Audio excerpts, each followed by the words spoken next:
All right, welcome to the Explainer. Today, we're going to grab two of the most essential tools for your English communication toolbox, the present simple tense and adverbs of frequency. So let's open that thing up and get started. I mean, really think about it for a second. How do you actually describe your daily coffee habit, your weekly gym session, or even just a simple fact, like the sun coming up? That is exactly what we are going to master in the next few minutes. So first up is our most fundamental tool. Now, don't let the name fool you. This isn't some stuffy, complicated grammar rule. The present simple is basically the workhorse tense you're going to be using all the time to talk about your life. So what's it actually for? Well, the present simple is your absolute go-to for talking about regular habits, things that are just generally true, and even for fixed schedules. It's really the foundation for describing the world around you. Let's break down those three key uses, right? For habits, you'd say something like, I drink coffee every morning. For general truth, the sun rises in the east. That's a universal fact.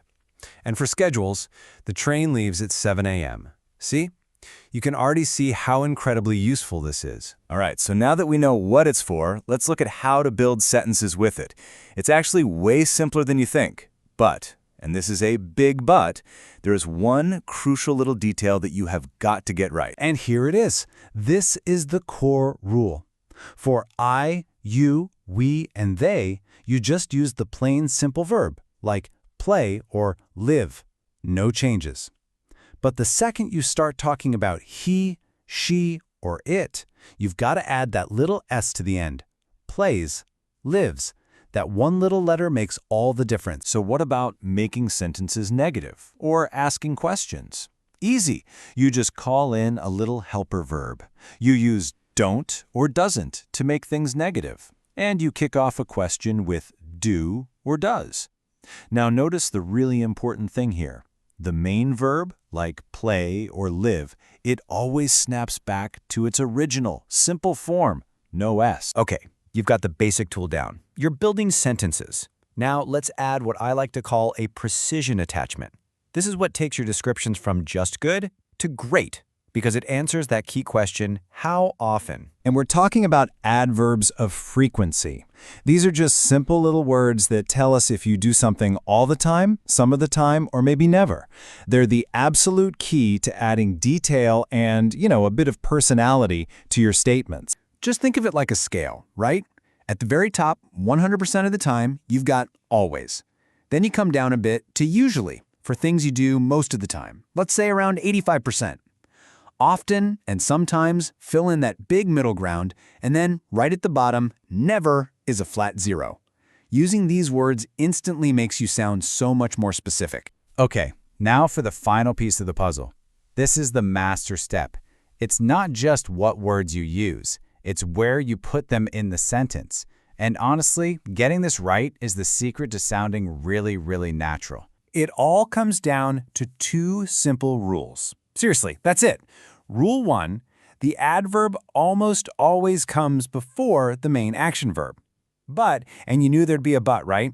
If your verb is to be, words like am, is, or are, the adverb comes after it. Let's see what that actually looks like. Okay. Look at these side by side. It makes it so clear. In she usually goes, the adverb usually comes right before the main verb goes. Easy. But in that first sentence, the verb is, so the adverb always has to come after it. He is always happy. So the trick is simple.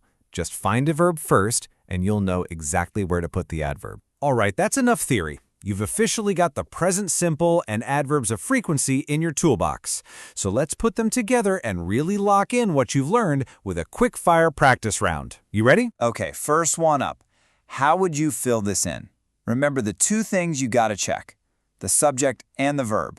I'll give you a second to think. And there it is. Usually goes.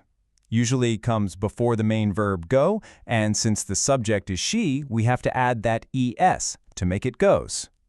Perfect. Okay, now for the exception. Watch out for this one. It has the verb to be.